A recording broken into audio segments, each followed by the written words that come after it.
ಸರ್ಕಾರ ವರ್ಸಸ್ ರಾಜ್ಯಪಾಲರ ಭಾಷಣ ಕದನ ಎರಡನೇ ದಿನದ ಅಧಿವೇಶನದಲ್ಲಿ ಗದ್ದಲ ಗಲಾಟೆ, ಆಡಳಿತ ವಿಪಕ್ಷ ನಾಯಕರ ನಡುವೆ ಮಾತಿನ ಯುದ್ಧ.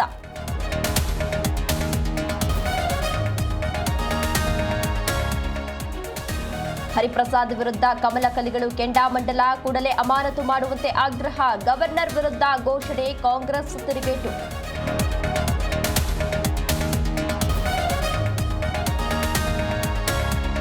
ಏಳು ತಿಂಗಳಿಗೆ ಹುಟ್ಟಿದವರೆಲ್ಲ ಹೇಗೆಯೇ ಬೈರತಿ ಸುರೇಶ್ ಮೇಲೆ ಸುರೇಶ್ ಕುಮಾರ್ ಕೆಂಡಾಮಂಡಲ, ಕ್ಷಮೆ ಕೇಳಬೇಕೆಂದು ಕೈ ನಾಯಕರ ಒತ್ತಾಯ.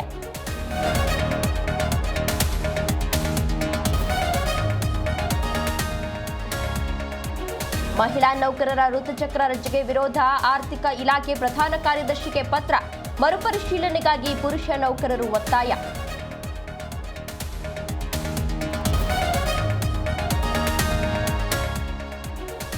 ಪ್ರೀತಿಸಿ ಮದುವೆಯಾದ ನವವಿವಾಹಿತೆ ಸೂಸೈಡ್, ಹಳ್ಳಿ ಜೀವನ ಬೇಡ ಅಂತ ಆತ್ಮಹತ್ಯೆ, ಕಲಬುರಗಿಯ ಸಿದ್ದೇಶ್ವರ ಕಾಲೋನಿಯಲ್ಲಿ ಘಟನೆ.